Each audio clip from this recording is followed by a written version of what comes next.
Right. Allegedly we're live, which is always very exciting, but if you can see me, then give me a wave or a hello or something in the chat so that I know that I'm not just talking into the void. It says there are currently 26 people here, so that's a little unusual for me. Hello. Hi, Rebecca. Uh, I normally do a stream every month for my $10 patrons, and there are usually about maximum half a dozen of us, so normally I'm like, hello again everyone, and now there are lots of people, which is cool. We're not talking into the void. I'm glad to hear it. Wonderful. Welcome, Slightly Embittered Productions. Love it.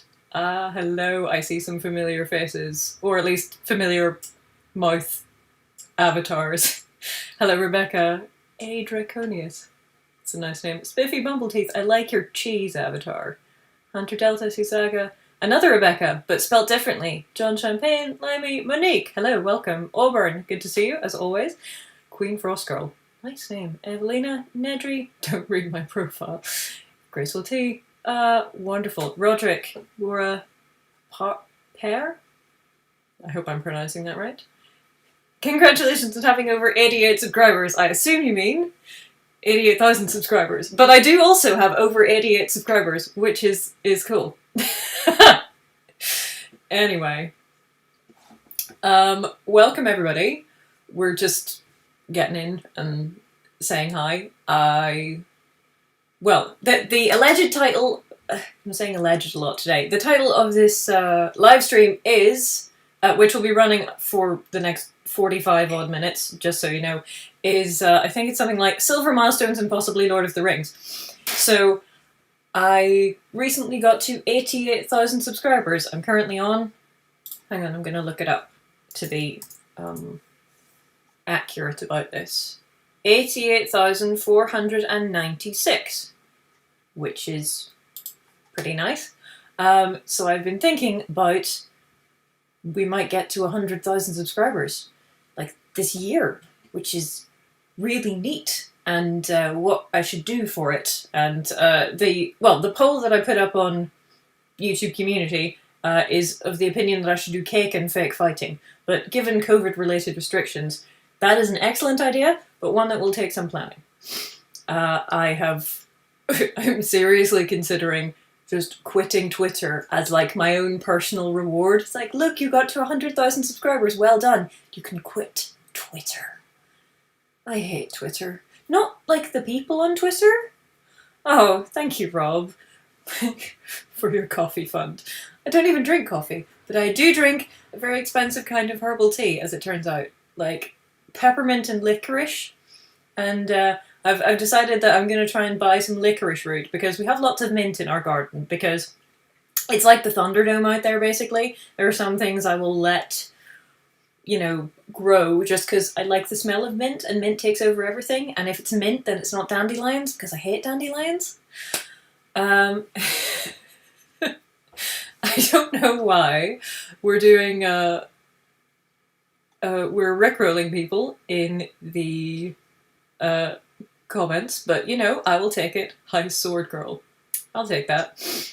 Hello from Germany. Welcome. Use of cake as a weapon. Considering this year is interminable, you should get to 100k this year. Or, but, yeah. You know what? It has kind of felt like that.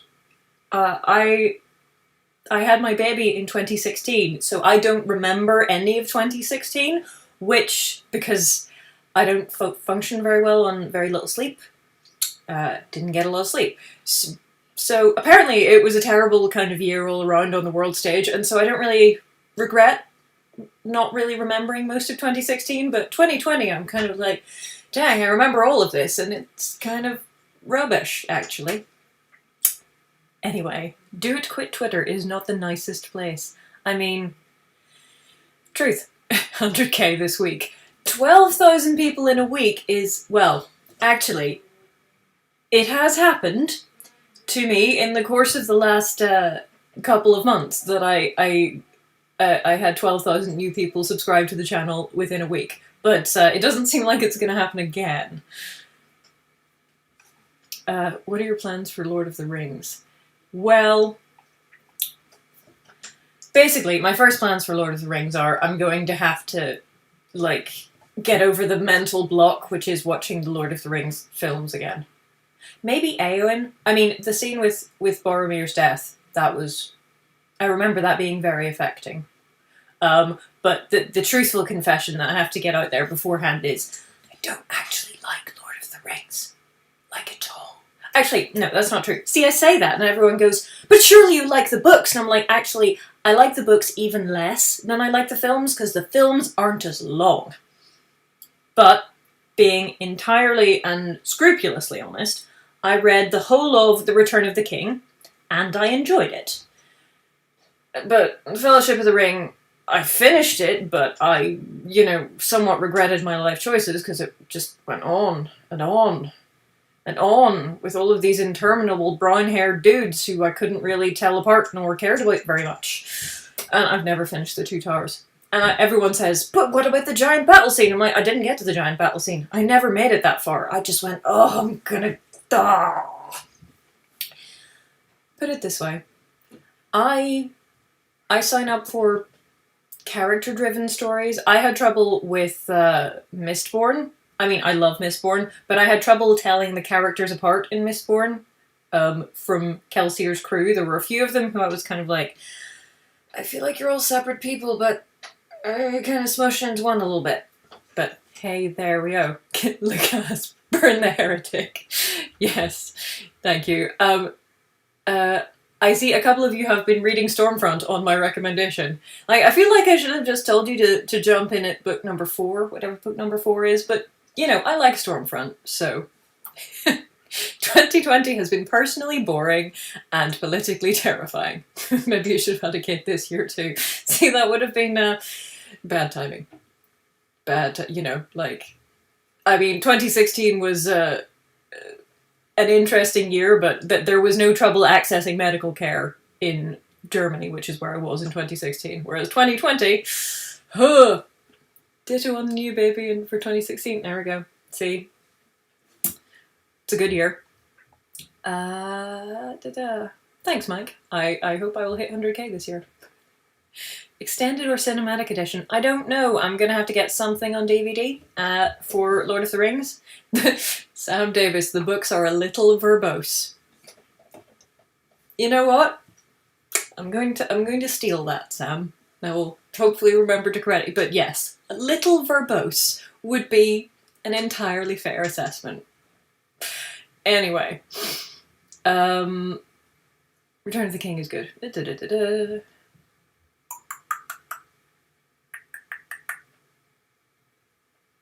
I'm currently struggling with Mistborn because I'm trying to keep track of everyone. Yes!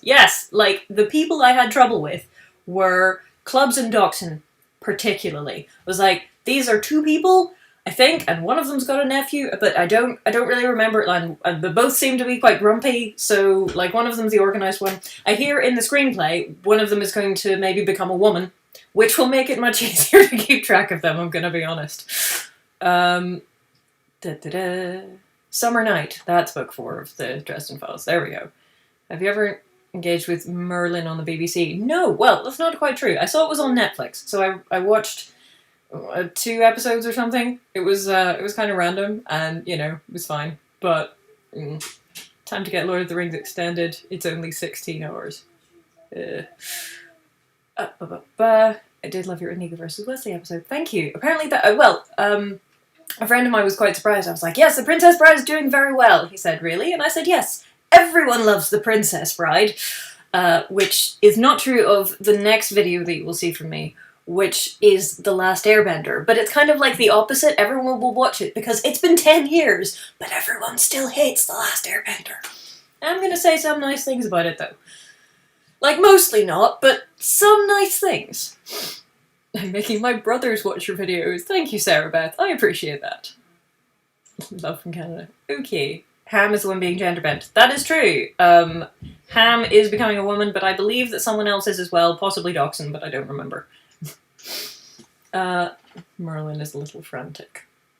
Yes, I think that's fair. It's it kind of goes, which is something that I appreciate. I have to say, I always appreciate when things don't spend pages and pages just trying to ramp you up. They just kind of get in there. This is a problem I have with fantasy books in general, to be honest. That and the thing where they look in mirrors. I mean, not always, because, you know, like, for example, I don't mind that we have to look in a mirror to figure out what Jane looks like in the Kenserath Chronicles, because the Kenserath Chronicles begins with her running for her life with no memory across a desert, and then suddenly stumbling upon Titastian. So that was fine, and I like that. And you have to tell us what the character looks like at some point, but, you know. I like it when they get going fast and they don't stop with... They don't have lots and lots of build-up. Like, here are all of the 14 different historical facts about my cool multiverse that I've made up. Like, I don't care about that. What I want to know is, are your characters engaging? And if they are, I will stick around. And if they're not, probably not these days. Like, when I was a teenager, I was like, oh, I always finish books, even if they're terrible. And then I got a bit older and went, but why? Why would you bother? Life is short. Have you considered... I think Narnia books are the best. I do have a soft spot for Narnia. I mean, not just because C.S. Lewis, like, is very local to where I... actually, it's quite local to where my granny used to live. She used to live around the corner from, like, the house that C.S. Lewis lived in. And the church that his grandfather was pastor of. But there we go. You made videos specifically catered to my interests. Well, thank you. Basically, I make videos specifically catered to my interests, and as it turns out, that's also interesting to other people, which is great. I need a really good hook. I see what you did there. Mm-hmm. Real martial arts class. Like, yes, but, put it this way. I kept thinking about it and then going, nope, I already have a thing that I do in the evening. So I was in a play this time last year, which lasted until October, and then I was in a musical, which rehearsed every week until March. And then I was like, right, I'm gonna do something else that will get me out of the house and is also good exercise. Oh, wait, lockdown. Okie dokie. But, you know, we'll get there.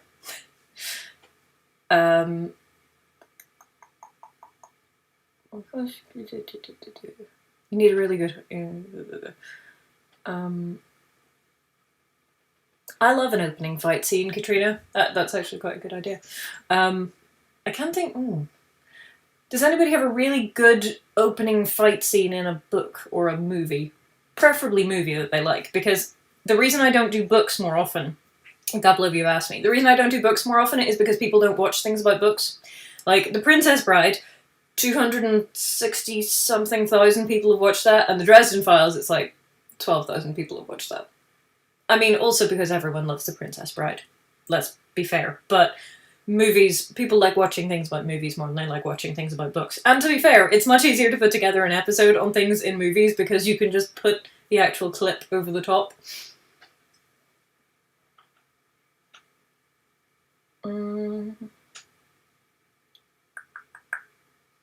James Barring textbooks. Exactly. Barring textbooks, let us not continue reading books that we don't like. Hello, Carlos. Welcome. The Duel in Prince Caspian. Ooh, maybe. I did think about that. I have Prince Caspian on DVD, and I did watch it recently. Well, relatively recently. It's all relative around here. Someone said why. Are martial arts classes available where you live? My taekwondo club did Zoom classes for a while. That is a good question. I'm not sure. I know that we're trying to do a course, like an arming sword and longsword course in Deal, which is going to be in person, but I think we're going to have to, like, stay in accommodation for the 3 days and take COVID tests and stuff. But it's actually a good slot. Creative writing instructors. Why do you think the books were so successful? I don't know. I think it's not like the things which came before it. Well, I think it's a bit like Star Wars. It's not like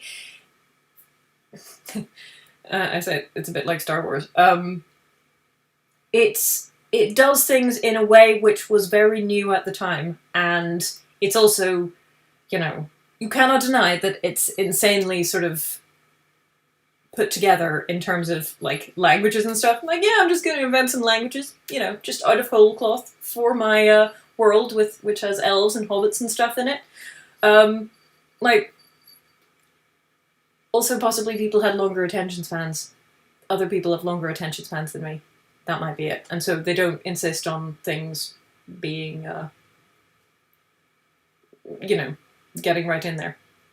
I feel like Charles Dickens' books are the same, but he at least was serialized, and so he was serialized, but he was also paid by the word, and so there are long descriptions of things, but you always have to end each chapter on something vaguely interesting happening so people come back. People watch things about books. That is true. They don't watch things about books on my channel, though. I mean, not to the same extent, anyway. I've lost my place. Oh dear. Oh, Firefly. That's right. Didn't remember that. Good thinking, Monique. Bar fight in Shindig. Ooh. I did enjoy that. Yes, sir. Cat in tight pants. Who would win in a fight between Sherlock the cat and Reepicheep? Definitely Reepicheep. I mean, I love Sherlock, and he may well have been killing rats. That might have been Nemo. I don't know. For, you know, twice in a week I found a dead rat on my lawn. Not the same dead rat, I should point out. Yeah, but we've put a bell on Nemo now, and either he's stopped killing rats or he's stopped leaving them on the lawn. But yeah, Sherlock mostly likes sleeping, eating, and being petted. Not so much the fighting. Fights from martial arts films like The Raid or Jackie Chan classic. Maybe. Enter the Dragon. Possibly. I don't know what the rating on that one is. I had trouble doing The Witcher because I don't like to put stuff on the... It is not great for your monetization if you have things which are extremely violent or bloody, because you have to do this thing before you put an episode up, which is like, what is the... Does your video contain violence? And if you're like, yes, kind of fantasy violence or, you know, sword fighting or something, then YouTube says, okay, that's fine. But if you're like, well, yeah, a dude gets his head cleaved in two and there's blood everywhere, YouTube's like, don't know about that. Achilles versus Boagrius from Troy. It's almost a fight. I have seen that recently because I got Troy in the charity shop for £1, and I thought, some people kept mentioning Troy, presumably not that fight, which is not really a fight at all, but I got it, and I watched it. And so I watched that fight, and I've also watched the one between Orlando Bloom, Paris, and the guy whose wife he's been fooling around with. I didn't get any further than that. I think then some people attacked some other people, and then I stopped watching it because I had to go do something else, and I've never finished it. I will, probably. Does Zorro have a good opening fight scene? Yes, actually, and I just got the double Mask of Zorro, Legend of Zorro box set. And if you're thinking, why did you bother getting the Legend of Zorro? I hear it's terrible. I've never actually seen it, and it was, you know, 30p more to get 2 DVDs, so I went, let's have both. Dragonheart. Kingdom of Heaven.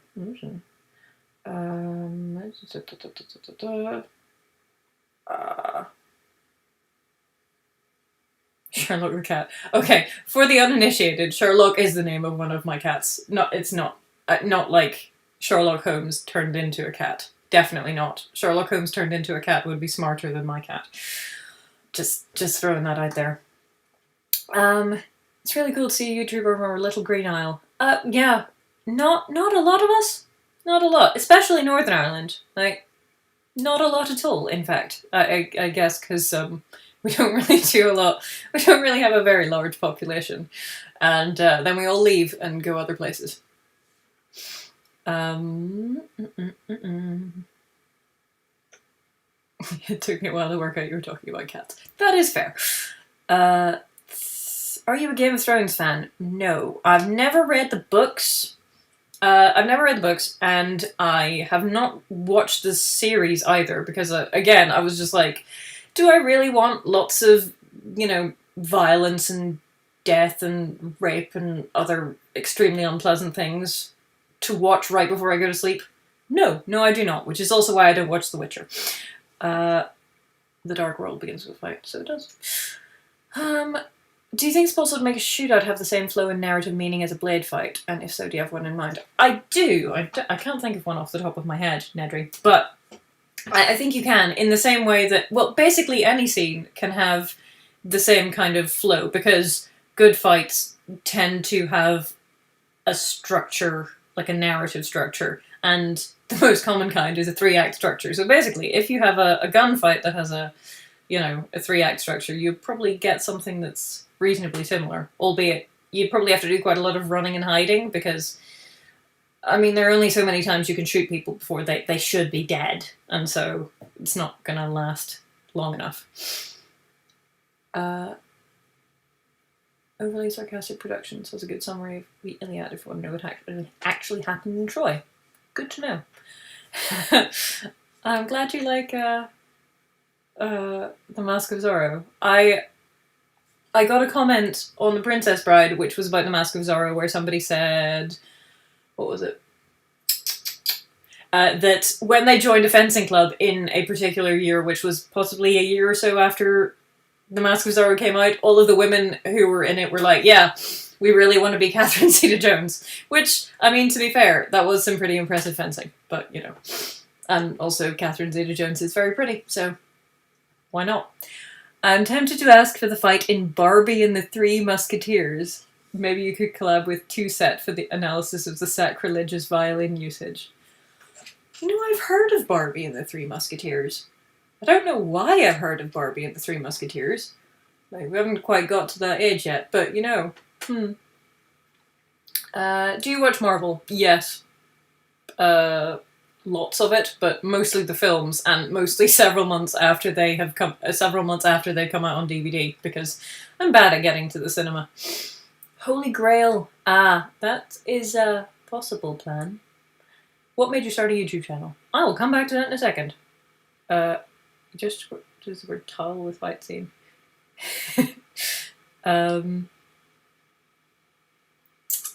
John Wick. People keep telling me about John Wick, and I keep thinking, yes, I should definitely watch that.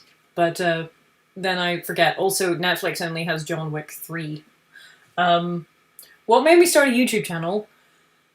Almost 10 years ago. Lo, these 9.5 years ago, in the year of our Lord, 2011, I guess, was because I watched The Nostalgia Critic and thought, I enjoy this, but you know what would make this better? Less negativity, basically. I watched a lot of that kind of stuff and went, and then I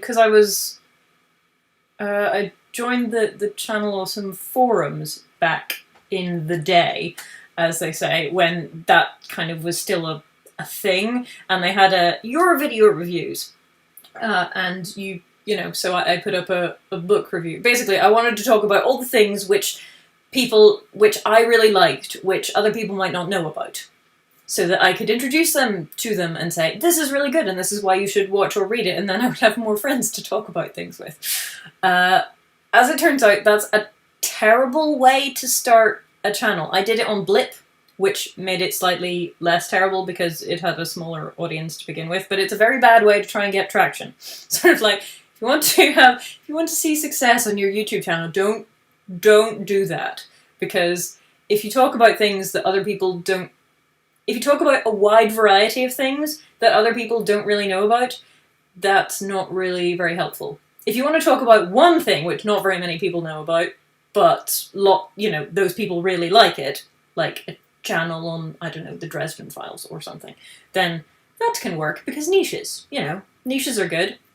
But I was very wide-ranging in my topics, and it's not necessarily a good way to grow particularly quickly. I watched Hellraiser the other day and could picture the exact moment where you would turn off the movie and go to bed. Fair.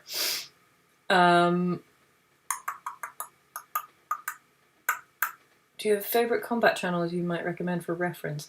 Not off the top of my head. Not where they... Well, I mean, there are some, like Blood and Iron Hema is one.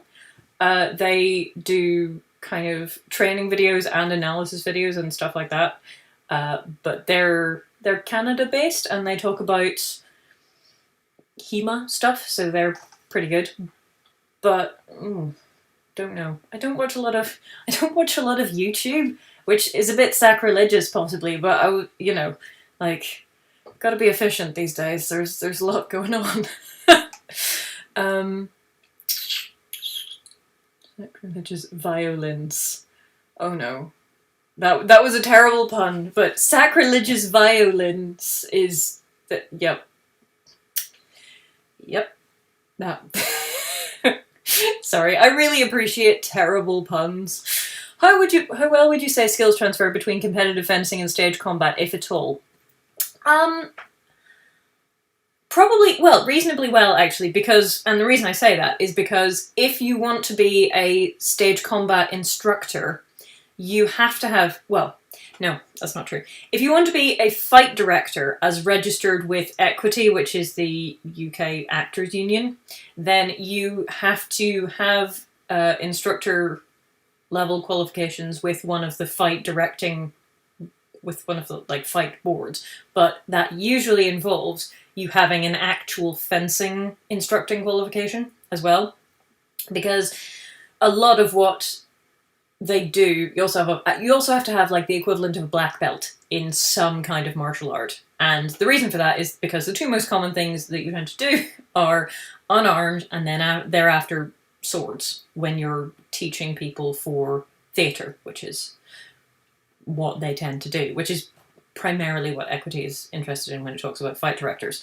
So the skills transfer is pretty good because because you have the muscle memory, you have to tweak it.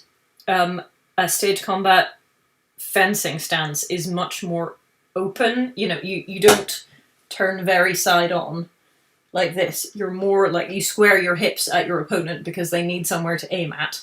But you know, a lot of the moves are the same. So it's easier to tweak something that you already know when you have good muscle memory than to learn it from scratch. Have you watched Legend of Korra? No, I have watched like the first season, I think, and I keep meaning to. I have this weird mental block. I've been trying to watch it for like 4 years, and every time I'm like, but what if it's bad? Basically. Anyway, never mind. I'm very glad you went on a positive angle. Well, I try. Nostalgia critic minus negativity, so screaming. Positive reviews are a lovely, financially less successful niche. I don't know, like, Cinema Wins is doing pretty well, you know.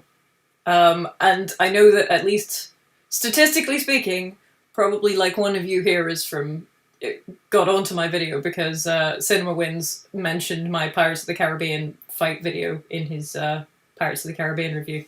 So, you know, it doesn't have to be a terrible niche. Like, but generally negativity is less popular than positivity. Hold on, I thought I'm going to come back to it in a second. What's this live about? Just whatever. We're just kind of talking. Unless the cat's fighting. A lot going on staying home all day. Yeah. Mrs. Legend. Have you read Era 2 of Mistborn? Yes, I have. It's great. I love it. Steris? Is it Steris? I was like, I don't really get Steris, and my husband was like, just keep reading. And then by the end I was like, I really like Steris, and he said, I thought you would.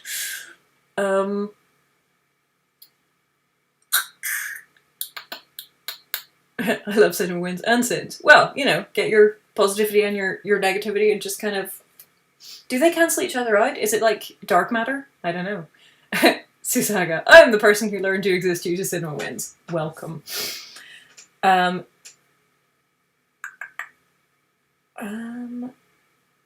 actually found you through a HEMA chat group. Amazing.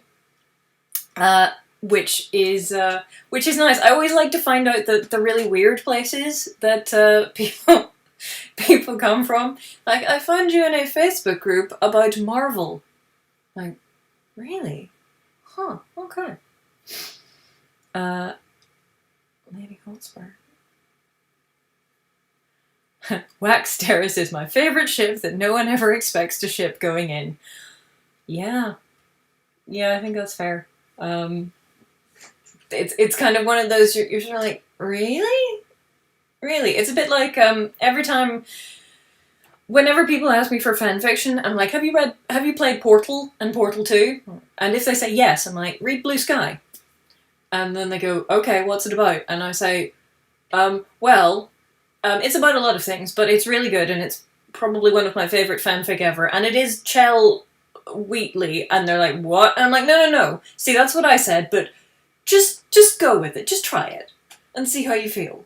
And then they come back at the end and they're like, oh, yeah, no, that worked.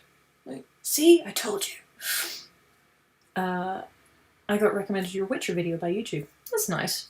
I'm glad to hear that. The Witcher one, like, I was hoping that lots of people would watch it because lots of people like The Witcher, and then hardly anybody watched it, relatively speaking, and then I was kind of sad. But then more people watched it now, so it's all good.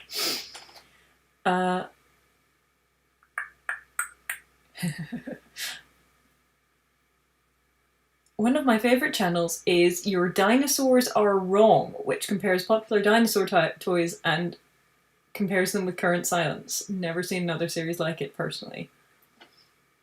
That is really, really specific, but also sounds kind of cool. Like, if you're into dinosaurs, then why not? That would be perfect.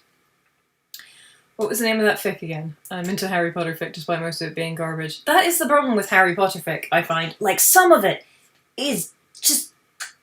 but most of it is not. The fic is called Blue Sky, and it's by someone, and I can't remember. Hang on. Blue Sky Portal fic. Oh, and it's on fanfiction.net, but don't hold that against it. It's probably some other place. But if you search Blue Sky Portal fic, then it's, like, the first result. So, go for that. You can probably read it other places than fanfiction.net if you're not particularly keen on their layout. Anyway, I'm here from Film Brain. Matt. Love Matt.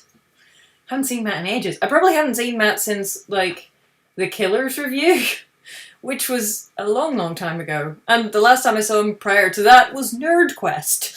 Which, yeah, dang, that was not yesterday. Every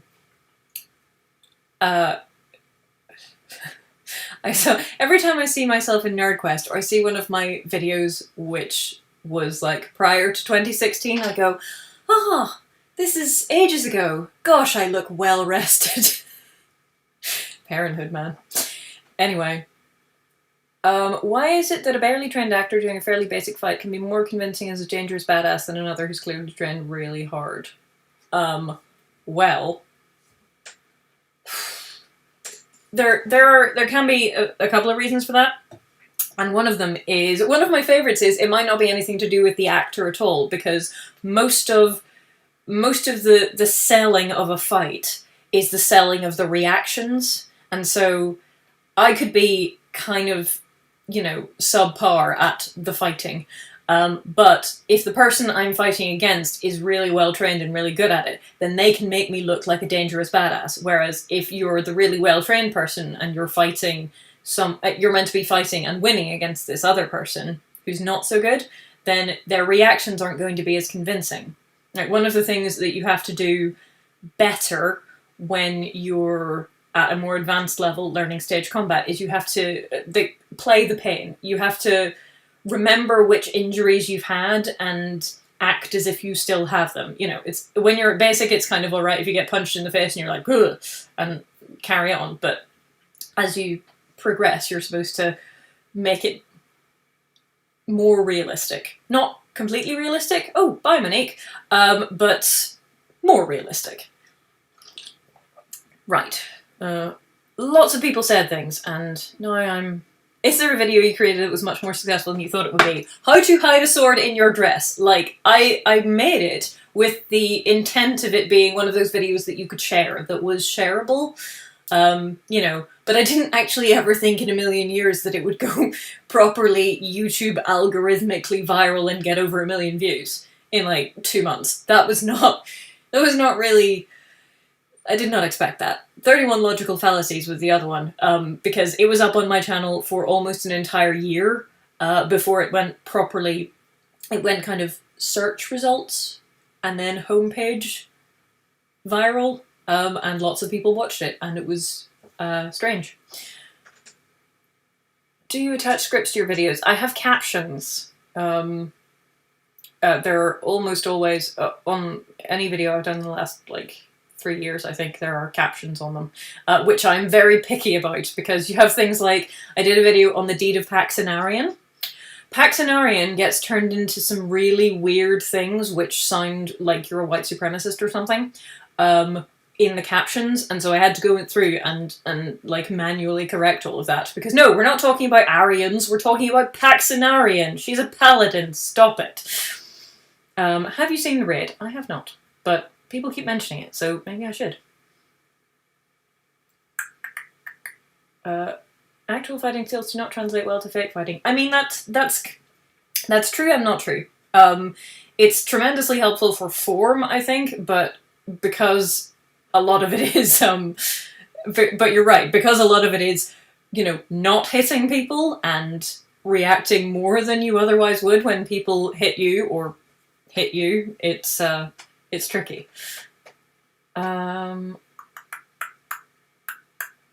NerdQuest, what is that? NerdQuest is a crowdfunded video that was directed, is a crowdfunded feature-length film. I think it's like 1 hour and some minutes, which is somewhere on my channel. You can search it, it's one word. And it was made by Mike Jevons, who is Mike J. He does like a week on ridiculous diets and also a thing called Shameful Sequels. And I think I may have been the only person who was in the NerdQuest cast who auditioned for it, because I didn't know any of them going in. But they had this small role where, you know, you're in like sort of 2-3 scenes, and he got all of his YouTubing friends to play a bunch of different characters, and then he was like, I need a woman to play this character. Actually, no, that's not true. The lady who plays John's mother must also have auditioned, because I don't think he knew her either, so. It is a horror comedy. It was made on a shoestring budget in the middle of a wood in one of the wettest Julys on record, and that probably shows, but, you know, I had a really good time making it. And I think, aside from the weather, you know, so I think it was quite stressful towards the end, because they had to, like, literally just not... It had to cut out bits of the movie because they didn't have time to shoot it because light and, you know, cast availability and what have you. Well rested with fancy hair. That's me. How's Ursa Minor doing? Good! School is happening, which apparently is going well, which I'm really pleased about, so, you know.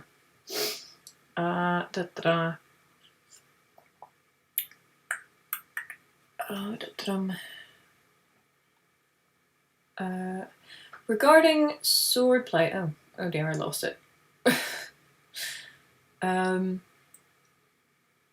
Do they select someone with the appropriate training for the style of swordplay used in the film, like not using a fencing background for staging a katana fight? Depends. Sometimes. Like, if it's theatre, then you generally just get someone who's a fight choreographer, and they just have to, you know, Google it or whatever. But I think they're a little bit more specific in film, particularly if you actually have a budget. You can hire somebody who actually knows about the specific thing. It was definitely a video of you singing and running and singing. Ah, that would be the Frozen video. Fair enough. Errol Flynn was famous for being able to make his opponents look good, which really is kind of half the battle. Part of Basil Rathbone's job was making Errol Flynn look good. Well, see, that's what you gotta do. If you're both if you're both trying to make the other person look as good as possible, you're going to be great.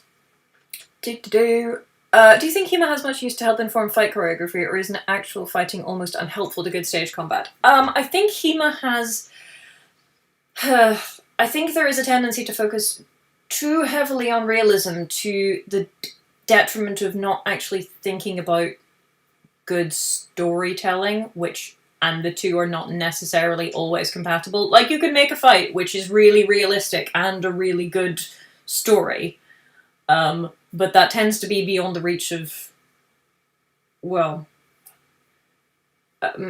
most fight choreographers aren't really HEMA people, and knowing a lot about HEMA doesn't necessarily mean that you're good at choreographing fights. And so there's an intersection there, and you can make really good stuff in that intersection, but it's quite a small intersection, because fight directors have to be really... there's a skill set, like a teaching skill set, which is different to the HEMA teaching skill set, I would think. I think you would have an advantage as a HEMA person teaching fight choreography, but it's not as big an advantage as you might think. Hiding swords. You started YouTube in 2011 when you were 12. Oh, see, that's really sweet. I am not 21. But, you know, I appreciate that. Jill Vera. Yeah, that's... Captions are amazing. Your captions are really odd. There's no punctuation or capitalization, no nothing. That is true. YouTube captions do not come as standard with punctuation or capitalization, and so I tend to just make sure the words are correct. I used to do it. I used to, like, have proper sentences, and then I mostly just gave up, to be honest. Because my videos have got progressively longer, and it's taken a progressively longer time. Ever watched professional wrestling today? Hello, welcome. HSAIITV.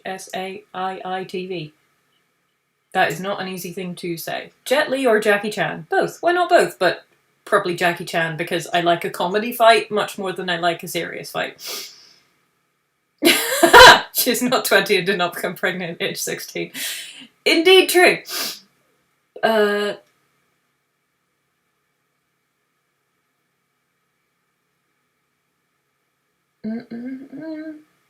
Jill, were you sensible at 16? I have like 3 minutes to answer that question. So, like, reasonably, I was very boring. I mean, I feel very sorry for kids growing up these days, because everything in their entire lives is on social media, and so if they are stupid, you're just going to be able to find that out really easily by Googling.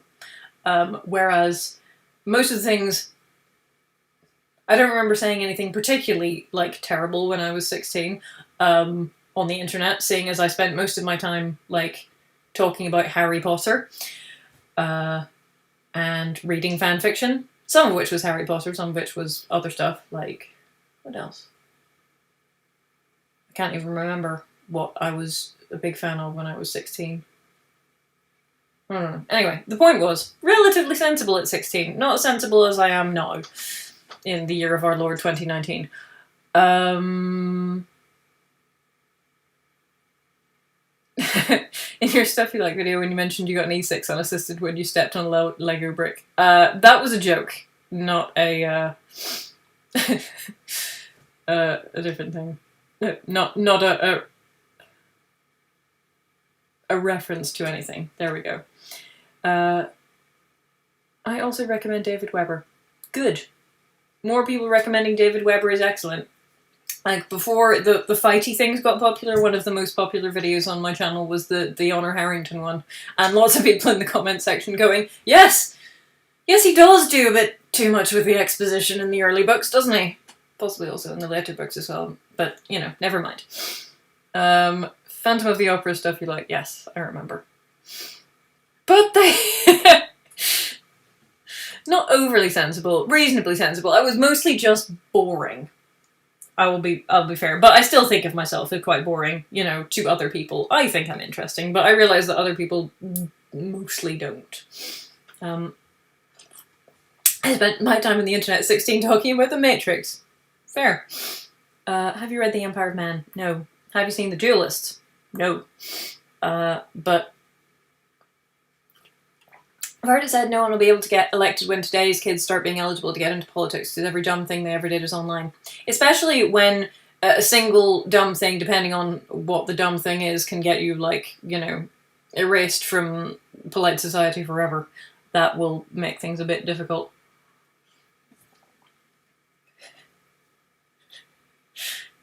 Yeah.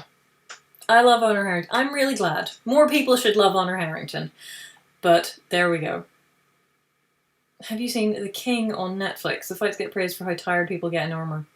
I mean, I have not, but it's good. If it's on Netflix, then I would actually be able to see it.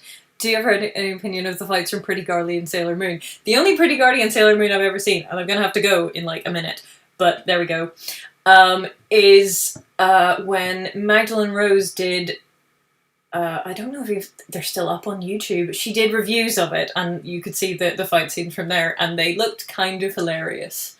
So, I think it would be kind of mean to have any particularly critical opinion of the fights in Pretty Garly and Sailor Moon. It's a bit like people ragging on NerdQuest when it had a budget of like $10,000 US. You know, sort of like, you know what? We can be kind and encouraging.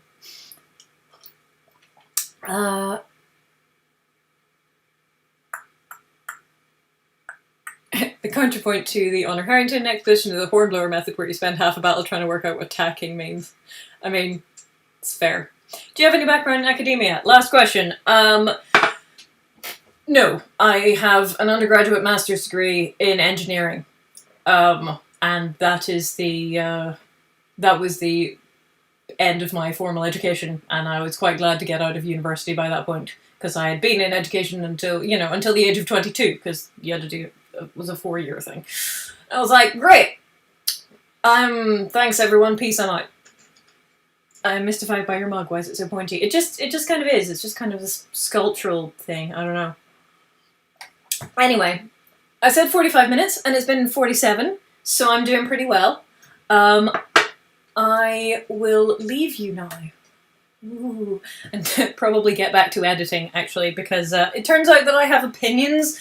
Having watched The Last Airbender now, I have opinions which run to 15 minutes for the YouTube version, and probably over 18 for the Patreon version, in which I just kind of crammed all of the things which were not directly relevant to the video. It's like, this has nothing to do with the video. This is just an opinion I have, so I'm going to share it with you. Anyway, have a lovely evening, morning, day, or whatever it is, and when does the Minecraft stream start? That would be never. Almost certainly. And I will see you all very soon. And now I'm going to find the button again, because, you know, reasons. There it is. Oh, it's the big red one. It's fine. See you all soon.